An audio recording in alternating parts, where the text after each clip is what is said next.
TV news ವೀಕ್ಷಕರೇ, ತಾಜಾ ಸುದ್ದಿಗಳಿಗಾಗಿ ಸಿಟಿವಿ ನ್ಯೂಸ್ CMY ಸಬ್ಸ್ಕ್ರೈಬ್ ಮಾಡಿ, ಲೈಕ್ ಮಾಡಿ ಮತ್ತು ಶೇರ್ ಮಾಡಿ. ಧನ್ಯವಾದಗಳು.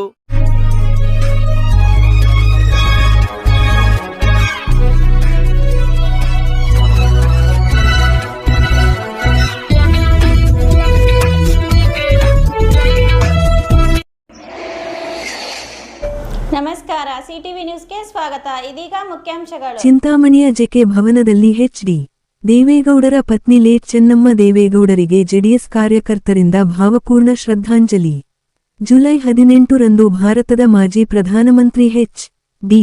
ದೇವೇಗೌಡ ಅವರ ಧರ್ಮಪತ್ನಿ ಶ್ರೀಮತಿ ಚೆನ್ನಮ್ಮ ದೇವೇಗೌಡ ಅವರು ನಿಧನರಾದ ಹಿನ್ನೆಲೆಯಲ್ಲಿ ಚಿಂತಾಮಣಿ ನಗರದ ಹೊರವಲಯದಲ್ಲಿರುವ ಜೆಕೆ ಭವನದಲ್ಲಿ ಶ್ರದ್ಧಾಂಜಲಿ ಸಭೆಯನ್ನು ಆಯೋಜಿಸಲಾಗಿತ್ತು.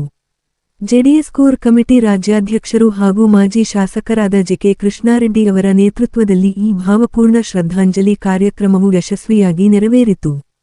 ಜೆಕೆ ಭವನದಲ್ಲಿ ಹಮ್ಮಿಕೊಂಡಿದ್ದ ಕಾರ್ಯಕ್ರಮದಲ್ಲಿ ಭಾಗವಹಿಸಿದ್ದ ಜೆಕೆ ಕೃಷ್ಣಾರೆಡ್ಡಿ ಅವರು ಹಾಗೂ ನೂರಾರು ಜೆಡಿಎಸ್ ಮುಖಂಡರು ಕಾರ್ಯಕರ್ತರು ಶ್ರೀಮತಿ ಚೆನ್ನಮ್ಮ ದೇವೇಗೌಡ ಅವರ ಭಾವಚಿತ್ರಕ್ಕೆ ವಿಶೇಷ ಪೂಜೆ ಸಲ್ಲಿಸಿ ಪುಷ್ಪಾರ್ಚನೆ ಮಾಡುವ ಮೂಲಕ ತಮ್ಮ ಆಳವಾದ ಸಂತಾಪ ಹಾಗೂ ಭಾವಪೂರ್ಣ ನಮನಗಳನ್ನು ಸಲ್ಲಿಸಿದರು. ಮೃತರ ಆತ್ಮಕ್ಕೆ ಶಾಂತಿ ಸಿಗಲಿ ಹಾಗೂ ಅವರ ಅಗಲಿಕೆಯ ದುಃಖವನ್ನು ಭರಿಸುವ ಶಕ್ತಿಯನ್ನು ದೇವೇಗೌಡರ ಕುಟುಂಬಕ್ಕೆ ಭಗವಂತ ನೀಡಲಿ ಎಂದು ಕೋರಿ ಕೆಲ ಕಾಲ ಮೌನಾಚರಣೆ ಮಾಡಲಾಯಿತು.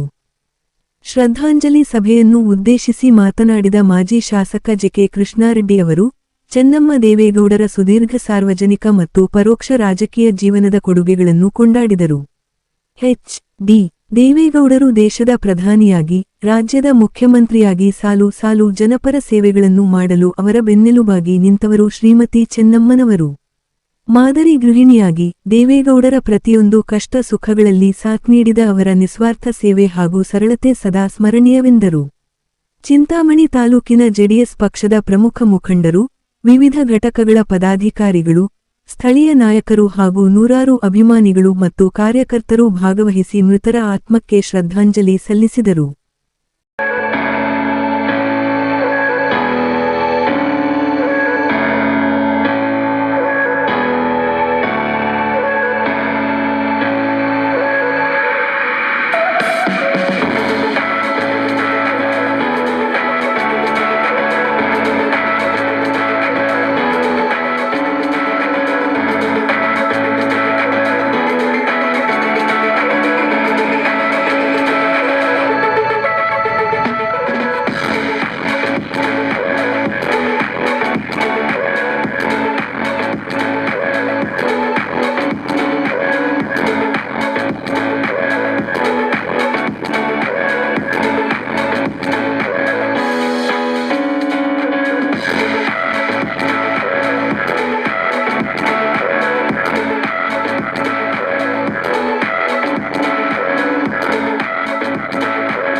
ನಮಸ್ಕಾರ.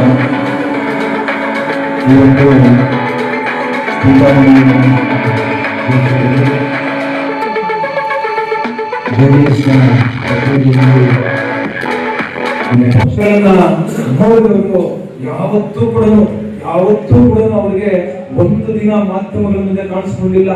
ಒಂದು ದಿನ ಒಂದು ಕಪ್ಪು ಚುಕ್ಕೆ ಇಲ್ಲ. ಸನ್ಮಾನ್ಯ ದೇವೇಗೌಡರಿಗಾಗ್ಲಿ ಚೆನ್ನಮ್ಮಜಿಯವರಿಗಾಗ್ಲಿ ಒಂದು ಕಪ್ಪು ಚುಕ್ಕೆ ಇವತ್ತಿನವರೆಗೂ ಕೂಡ ಒಂದು ಕಪ್ಪು ಚುಕ್ಕೆ ಇಲ್ಲ. ಇವರು ಪ್ರಧಾನಮಂತ್ರಿಗಳಾಗಿರ್ತಕ್ಕಂಥ ಸಂದರ್ಭದಲ್ಲಿ ಶೃಂಗಸಭೆ ನಡೀತಾ ಇತ್ತು. ಇಲ್ಲಿ ದಕ್ಷಿಣ ಆಫ್ರಿಕಾದ ಕಡೆ ಹರಾರೆಯಲ್ಲಿ ಶೃಂಗಸಭೆ ನಡೆಯುವಂತ ಸಂದರ್ಭದಲ್ಲಿ ಆ ಸಂದರ್ಭದಲ್ಲಿ ಪ್ರಧಾನಮಂತ್ರಿಗಳು ದೇವೇಗೌಡರು ಶ್ರೀಮತಿ ಚೆನ್ನಮ್ಮಜ್ಜಿಯವರನ್ನ ಮತ್ತು ಇಬ್ಬರು ಸೊಸೆಗಳನ್ನ ಮತ್ತೆ ಮೊಮ್ಮಕ್ಕಳನ್ನ 8 ಮೊಮ್ಮಕ್ಕಳನ್ನ ಎಲ್ಲರನ್ನು ಕರ್ಕೊಂಡು ಅವರು A1 ಪ್ರಧಾನಮಂತ್ರಿಗಳಿಗೆ ವಿಶೇಷ ವಿಮಾನ ಇರುತ್ತೆ. ಆ ವಿಶೇಷ ವಿಮಾನದಲ್ಲಿ ಎಲ್ಲರೂ ಕೂಡ ಕರ್ಕೊಂಡು ಹೋಗ್ತಾರೆ.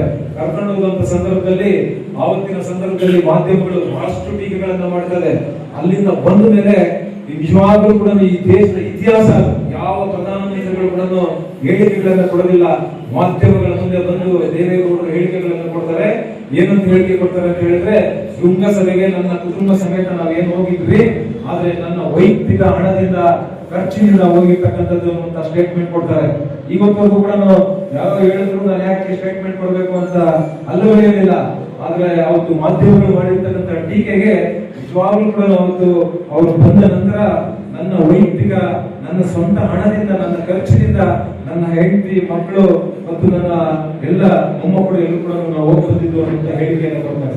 ಇವತ್ತು ಚೆನ್ನಮ್ಮಾಜಿ ಅವರು ದೇವೇಗೌಡರು ಬಹಳ ಬಿಸಿ ಆವತ್ತಿನ ಸಂದರ್ಭದಲ್ಲಿ ಒಡೆಯರ್ಪುರದಿಂದ ಬೆಂಗಳೂರು ಬರ್ಬೇಕಂದ್ರೆ ಬಸ್ನಲ್ಲಿ ಬರ್ತಕ್ಕಂಥದ್ದು, ಟ್ರೈನ್ ಅಲ್ಲಿ ಹೋಗ್ತಕ್ಕಂಥದ್ದು ಈ ರೀತಿ ಇದ್ದಿದ್ದು. ಅನೇಕ ಸಂದರ್ಭಗಳಲ್ಲಿ ಅನೇಕ ವರ್ಷಗಳು ಸಣ್ಣ ಒಂದು ಮನೆಯಲ್ಲಿ ಬಾಡಿಗೆಗೆ ಇರ್ತಿದ್ದವು. ಅಂದ್ರೆ ಆ ಕೆಲವು ಮನೆಗಳಲ್ಲಿ ಮನೆ ಒಳಗಡೆ ಟಾಯ್ಲೆಟ್ ಕೂಡ ಇರ್ತಾ ಇರಲಿಲ್ಲ. ಅಂದ್ರೆ ಆಚೆ ಹೋಗ್ಬೇಕಾಗಿತ್ತು ಟಾಯ್ಲೆಟ್ಗೆ. ಅಂತ ಮನೆಗಳಲ್ಲಿ ಕೂಡ ವಾಸ ಮಾಡಿದ್ದಾರೆ.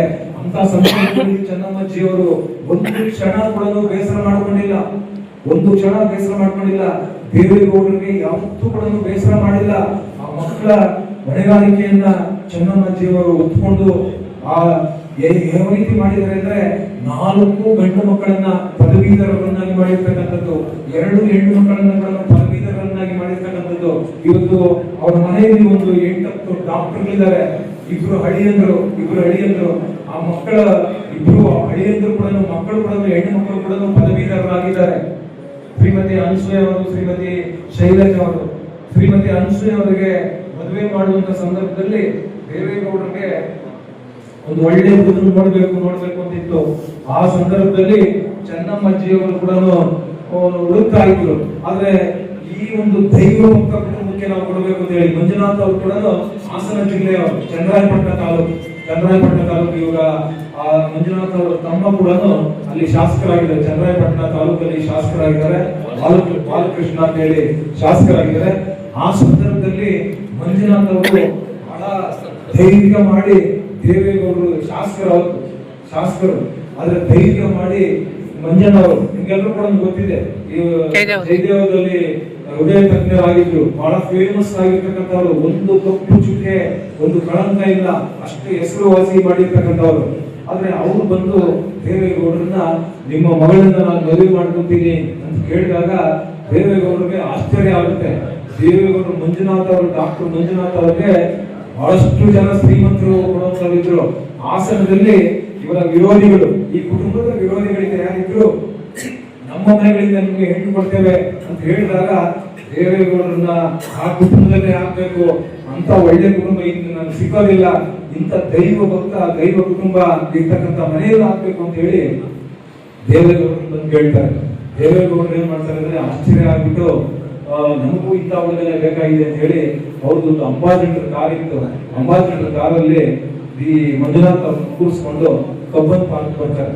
ಕಬ್ಬನ್ ಪಾರ್ಕ್ ಬಂದು ಆ ಕಬ್ಬನ್ ಪಾರ್ಕ್ ನಲ್ಲಿ ಕೂತ್ಕೊಂಡು, ನೋಡಪ್ಪ ನಾನು ಈಗ MLA ಆಗಿದ್ದೀನಿ, ನಾಳೆ ನಾನು MLA ಇರ್ತೀನೋ ಇಲ್ವೋ ಗೊತ್ತಿಲ್ಲ, ನಾಳೆ ನಾನು ಮತ್ತೆ ಮಂತ್ರಿ ಆಗ್ತೀನೋ ಇಲ್ವೋ ಗೊತ್ತಿಲ್ಲ, ನನಗೆ ಮುಖ್ಯಮಂತ್ರಿ ಆಗ್ಬೇಕು ಅಂತ ಆಸೆ ಇದೆ, ನಾನು ಮುಖ್ಯಮಂತ್ರಿ ಆಗ್ತೀನೋ ಇಲ್ವಾ, ಪ್ರಧಾನಮಂತ್ರಿ ಅಂತ ಅವ್ರ ಕನಸಲ್ಲಿ ಕೂಡ ದೇವೇಗೌಡರು ಹೇಳಿಲ್ಲ, ಪ್ರಧಾನಮಂತ್ರಿ ಆಗ್ತೀನೋ ಇಲ್ವೋ ಅಂತ ಹೇಳಿಲ್ಲ, ಆದ್ರೆ ಮುಖ್ಯಮಂತ್ರಿ ಆಗ್ತೀನೋ ಇಲ್ವೋ ನನಗೆ ಗೊತ್ತಿಲ್ಲ, ಈ ಅಧಿಕಾರ ಇವತ್ತು ಇರುತ್ತೆ, ನಾಳೆ ಹೋಗುತ್ತೆ, ಯಾವಾಗ ನೋಡಪ್ಪ ಅಂತ ಹೇಳಿದಾಗ ನಾನು ನಿಮ್ಮ MLA ಗಿರಿ ನಾನು ನೋಡ್ಕೊಂಡು ನಾನು ಬಂದಿಲ್ಲ, ಆದ್ರೆ ನಿಮ್ಗೆ ಏನಿಲ್ಲ ಅಂದ್ರೂ ಕೂಡ ನಿಮ್ಮ ಮಗಳ ಅನಸೂಯಮ್ಮನ್ನ ನಾನು ಮದುವೆ ಆಗ್ತೀನಿ ಅಂತ ಅವರು ಹೇಳಿದಾಗ ಅವ್ರಿಗೆ ಸಂತೋಷ ಬಿದ್ದು ಆಮೇಲೆ ಅವ್ರು ಮದುವೆ ಮಾಡಿಕೊಟ್ರು.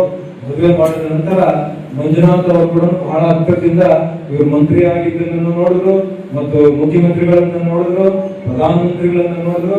ಆದ್ರೆ ಎಲ್ಲಿ ಕೂಡ ಒಂದು ಕಪ್ಪು ಚುಕ್ಕೆ ಇಲ್ಲದೆ ಈ ಒಂದು ನಿಮ್ಗೆ 2006ರಲ್ಲಿ ಒಂದು ನಿಮ್ಗೆ ಹೇಳಲೇಬೇಕು, 2006ರಲ್ಲಿ ಕುಮಾರಸ್ವಾಮಿ ಅವರು ಮುಖ್ಯಮಂತ್ರಿ ಆಗಿ ವಿಧಾನಸೌಧದ ಮುಂದೆ ಪ್ರಮಾಣ ವಚನ ಸ್ವೀಕರಿಸ್ತಾರೆ ರಾಜಭವನದಲ್ಲಿ. ಆವತ್ತಿನ ಸಂದರ್ಭದಲ್ಲಿ ಚೆನ್ನಮ್ಮ ಅವರು ಎಲ್ಲಿರ್ಬೋದು ಯೋಚನೆ ಮಾಡಿದ್ರು? ಎಲ್ಲಿರ್ತಾರೆ? ಒಬ್ಬ ಮುಖ್ಯಮಂತ್ರಿ ಆಗ್ತಾರೆ ಅಂದ್ರೆ, ಈಗ ನಾನು ಮಂತ್ರಿ ಆಗ್ತೀನಿ ಅಂದ್ರೆ ನಮ್ಮ ಕುಟುಂಬದವ್ರು ಎಲ್ಲಿರ್ತಾರೆ? ರಾಜಭವನ್ ಅಲ್ಲಿ ಇರ್ತಾರೆ. ಚೆನ್ನಮ್ಮಾಜಿ ಅವರು ಮುಖ್ಯಮಂತ್ರಿ ಆಗುವಂತ ಸಂದರ್ಭದಲ್ಲಿ ಎಲ್ಲಿದ್ರು ಅಂತ ಹೇಳಿದ್ರೆ, ಅವರು ರಾಜರಾಜೇಶ್ವರಿ ದೇವಸ್ಥಾನದಲ್ಲಿ ಒಂದೊಂದೇ ದೇವರು ಆಗ್ತಾ ಇದ್ರು. ಚೆನ್ನಮ್ಮಾಜಿ ಅವರು ಮಗ ಮುಖ್ಯಮಂತ್ರಿ ಆಗ್ತಾ ಇದ್ದಾರೆ ಅಂತ ಹೇಳಿದ್ರೆ ಎಲ್ಲಿರ್ಬೇಕಾಗಿತ್ತು? ಆದ್ರೆ ಅವ್ರು ಹೋಗ್ಲಿಲ್ಲ ಪ್ರಮಾಣ ವಚನಕ್ಕೆ. ಅವ್ರು ರಾಜರಾಜೇಶ್ವರಿ ದೇವಸ್ಥಾನದಲ್ಲಿ ಹೂಗಳಾಗ್ತಾ ಇದ್ರು ದೇವರಿಗೆ. ಅಂದ್ರೆ ಅಧಿಕಾರದ ವ್ಯಾಮೋಹ ಇಲ್ಲ.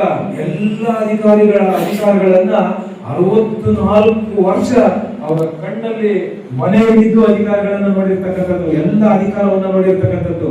ದೇವೇಗೌಡರು ಶಾಸಕರಾಗಿರ್ತಕ್ಕಂಥದ್ದನ್ನ ನೋಡಿದ್ದಾರೆ, ಮಂತ್ರಿಗಳಾಗಿರ್ತಕ್ಕಂಥದ್ದನ್ನ ನೋಡಿದ್ದಾರೆ, ವಿರೋಧ ಪಕ್ಷದ ನಾಯಕರಾಗಿರ್ತಕ್ಕಂಥದ್ದನ್ನ ನೋಡಿದ್ದಾರೆ, ಮುಖ್ಯಮಂತ್ರಿಗಳಾಗಿರ್ತಕ್ಕಂಥದ್ದನ್ನ ನೋಡಿದ್ದಾರೆ, ಮತ್ತು ಪ್ರಧಾನಮಂತ್ರಿಗಳಾಗಿರ್ತಕ್ಕಂಥದ್ದನ್ನ ನೋಡಿದ್ದಾರೆ, ರಾಜ್ಯಸಭಾ ಸದಸ್ಯರಾಗಿರ್ತಕ್ಕಂಥದ್ದನ್ನ ನೋಡಿದ್ದಾರೆ. ಎಲ್ಲ ಅಧಿಕಾರಿಗಳನ್ನ ಒಂದು ಮನೆಯಲ್ಲಿ ಒಂದು ಹೆಣ್ಣು ನೋಡಿದ್ದಾರೆ ಅಂತ ಹೇಳಿದ್ರೆ ನಿಜವಾಗ್ಲೂ ಕೂಡ. ಮೊನ್ನೆ ನಾನು ಅಂತ್ಯ ಸಂಸ್ಕಾರದಲ್ಲಿ ನಾನು ಅಲ್ಲಿ ಇದ್ದಂತ ಸಂದರ್ಭದಲ್ಲಿ 5 ಗಂಟೆಗಳ ಕಾಲ ನಾನು ಅಲ್ಲಿದ್ದೆ. ಮಾಧ್ಯಮಗಳಿಗೆ ಹೇಳಿದೆ, ಮಾಧ್ಯಮಗಳಿಗೆ ಇವತ್ತು ಚೆನ್ನಮ್ಮ ಅಜ್ಜಿ ಅವರು ಏನು 89 ವರ್ಷ ಅವರಿಗೆ ವಯಸ್ಸು. ಅವರ 72 ವರ್ಷ ದೇವೇಗೌಡರ ಕುಟುಂಬದಲ್ಲಿ ಆವು ಹೋಗುಗಳನ್ನ ನೋಡಿ ಆ ಮನೆಯಲ್ಲಿ ಇರ್ತಕ್ಕಂಥ ಮಕ್ಕಳನ್ನ ಸಾಕಿದ್ದಲ್ಲ, ಪದವೀಧರರನ್ನು ಮಾಡಿರ್ತಕ್ಕಂಥದ್ದು. ದೇವೇಗೌಡರು ರಾಜಕಾರಣದಲ್ಲಿ ನಿಜವಾಗ್ಲೂ ಕೂಡ ಹೇಗಾಗುತ್ತೋ ಏನೋ ಅನ್ಕೊಂಡಿದ್ವಿ. ಆವತ್ತಿನ ಸಂದರ್ಭದಲ್ಲಿ ಅಂತ್ಯ ಸಂಸ್ಕಾರದಲ್ಲಿ ಕರ್ನಾಟಕ ಸರ್ಕಾರ ಬಹಳ, ಇವತ್ತಿನ ನಮ್ಮ ಮುಖ್ಯಮಂತ್ರಿಗಳು ಡಿ.ಕೆ. ಶಿವಕುಮಾರ್ ಅವರು ಬಹಳ ದಿಟ್ಟವಾದಂತಹ ರಾಜಕೀಯ, ಎಷ್ಟೇ ವಿರೋಧ ಇದ್ರೂ ಕೂಡ ಆ ಚೆನ್ನಮ್ಮ ತಾಯಿಗೆ ಅಜ್ಜಿಗೆ ಸರ್ಕಾರಿ ಸಕಲ ಗೌರವ ಯಾವ ರೀತಿ ಕೊಡಬೇಕು ಆ ರೀತಿ ಕೊಟ್ಟಿದ್ದಕ್ಕೆ ನಾನು ಮಾಧ್ಯಮಗಳಲ್ಲಿ ಅವತ್ತು ಹೇಳಿದೆ, ಕರ್ನಾಟಕ ಸರ್ಕಾರಕ್ಕೆ ನಾವು ಅಭಿನಂದನೆಗಳನ್ನ ಸಲ್ಲಿಸ್ತೇವೆ. ಯಾಕಂದ್ರೆ ಕರ್ನಾಟಕದ ಕಾರ್ಯವೈಖರಿ ಬಗ್ಗೆ, ಜಿಲ್ಲಾ ಆಡಳಿತ ಮತ್ತು ಕರ್ನಾಟಕ ಸರ್ಕಾರದ ಕಾರ್ಯವೈಖರಿ ಬಗ್ಗೆ ಮೆಚ್ಚುಗೆಯನ್ನು ವ್ಯಕ್ತಪಡಿಸ್ತೇವೆ, ಶ್ಲಾಘಿಸ್ತೇವೆ ಅನ್ನುವಂತ ಮುಕ್ತ ಕಂಠದಿಂದ ನಾನು ಡಿ.ಕೆ. ಶಿವಕುಮಾರ್ ಸರ್ಕಾರವನ್ನ ನಾನು ಅವತ್ತಿನ ಸಂದರ್ಭದಲ್ಲಿ ಹೇಳಿದ್ದೇನೆ. ಇವತ್ತು ಕೂಡ ಡಿ.ಕೆ. ಶಿವಕುಮಾರ್ ಅವರು ಮುಖ್ಯಮಂತ್ರಿಗಳಾಗಿ ಅವರ ರಾಜಕೀಯ ಕಟ್ಟು ವಿರೋಧಿಗಳಾಗಿದ್ರು ಕೂಡ ಅವರು ತಗೊಂಡಿರ್ತಕ್ಕಂಥ ಮೊನ್ನೆ ಅಂತ್ಯ ಸಂಸ್ಕಾರದಲ್ಲಿ ಅವರ ತೀರ್ಮಾನಕ್ಕೆ ನಾವೆಲ್ಲರೂ ಕೂಡ ನಿಮ್ಮೆಲ್ಲರ ಪರವಾಗಿ ಕರ್ನಾಟಕ ಸರ್ಕಾರಕ್ಕೆ ನಾನು ಈ ಸಂದರ್ಭದಲ್ಲಿ ಕೂಡ ಅಭಿನಂದನೆಗಳನ್ನ ತಿಳಿಸ್ತೇನೆ. ಅವರ ಕಾರ್ಯವೈಖರಿಗಳನ್ನ ಒಪ್ಪಿಗೆ ವ್ಯಕ್ತಪಡಿಸ್ತೇನೆ. ಒಬ್ಬ ಮುಖ್ಯಮಂತ್ರಿ ಆದಂತವರು 3 ಗಂಟೆಗೆ ಅಲ್ಲಿ ಬಂದು 5 ಗಂಟೆವರೆಗೂ ಕೂಡ ಅಲ್ಲಿದ್ದು ಅಂತ್ಯ ಸಂಸ್ಕಾರದ ಸಕಲ ಸರ್ಕಾರಿ ಗೌರವಗಳನ್ನ ಪೂರ್ಣಗಳ ತಾಯಿಗೆ ಅರ್ಪಿಸಿ ಅವರು ಹೋದ್ರು. ನನಗಂತೂ ಬಹಳ ಖುಷಿ ಆಯ್ತು. ಚೆನ್ನಮ್ಮ ಅಜ್ಜಿ ಅವರ ಏನು 72 ವರ್ಷ ದೇವೇಗೌಡರ ಕುಟುಂಬಕ್ಕೆ ಸಲ್ಲಿಸಿರ್ತಕ್ಕಂಥ ಗೌರವಕ್ಕೆ ನಿಜವಾಗ್ಲೂ ಕೂಡ ಸಾರ್ಥಕ ಆಯಿತು ಅಜ್ಜಿಯ. ಅವತ್ತು ನನ್ನ ಮಾಧ್ಯಮಗಳಲ್ಲಿ ಕೂಡ ಹೇಳಿದೆ, ಇಡೀ ದೇಶದ ಒಂದು ಆದರ್ಶ ಮಹಿಳೆ ಅನ್ನುವಂತ ಮಾತನ್ನು ಕೂಡ ಮಾಧ್ಯಮಗಳಲ್ಲಿ ನಾನು ತಿಳಿಸಿದೆ. ಇವತ್ತು ದೇಶದಲ್ಲಿ, ಯಾಕಂದ್ರೆ ಈ ಸಣ್ಣ ಒಂದು ಗ್ರಾಮ ಪಂಚಾಯತಿ ಸದಸ್ಯರಾದ್ರೆ, ನಗರಸಭೆ ಸದಸ್ಯರಾದ್ರೆ, ತಾಲೂಕು ಪಂಚಾಯತಿ ಸದಸ್ಯರಾದ್ರೆ, ಜಿಲ್ಲಾ ಪಂಚಾಯತಿ ಸದಸ್ಯರಾದ್ರೆ, ಶಾಸಕರಾದ್ರೆ, ಮಂತ್ರಿಗಳಾದ್ರೆ, ಲೋಕಸಭಾ ಸದಸ್ಯರಾದ್ರೆ, ಇಷ್ಟೆಲ್ಲ ಅಧಿಕಾರ ಎಷ್ಟಿರುತ್ತೆ, ಯಾವ ರೀತಿ ಪ್ರೌಡ್ ಆಗಿರ್ತಾರೆ. ಒಂದು ದಿನ, ಒಂದು ಕ್ಷಣ ನನ್ನ ಯಜಮಾನರು ಶಾಸಕರಾಗಿದ್ದಾರೆ, ಮಂತ್ರಿಗಳಾಗಿದ್ದಾರೆ, ಮುಖ್ಯಮಂತ್ರಿಗಳಾಗಿದ್ದಾರೆ, ಪ್ರಧಾನಮಂತ್ರಿಗಳಾಗಿದ್ದಾರೆ, ಎಲ್ಲೂ ಕೂಡ ತೋರಿಸ್ಕೊಂಡಿಲ್ಲ. ಅವರು ಮಗ ಮುಖ್ಯಮಂತ್ರಿ ಆಗಿರ್ತಕ್ಕಂಥ ಸಂದರ್ಭದಲ್ಲಿ ದೇವಸ್ಥಾನ ಒಳಗಡೆ ಪೂಜೆ ಮಾಡ್ತಾ ಇದ್ರು ಅಂದ್ರೆ ನಾವು ಯೋಚನೆ ಮಾಡಬೇಕು. ಹಾಗಾಗಿ ಚೆನ್ನಮ್ಮ ಅಜ್ಜಿ ಅವರು ನಿಜವಾಗ್ಲೂ ಕೂಡ ಈ ರಾಜ್ಯದಲ್ಲೆಲ್ಲ ಇಡೀ ದೇಶಕ್ಕೆ ಒಂದು ಆದರ್ಶ ಮಹಿಳೆ ಅನ್ನುವಂಥದ್ದನ್ನ ನಾವೆಲ್ಲರೂ ಕೂಡ ಹೇಳ್ಕೋಬೇಕು. ಹಾಗಾಗಿ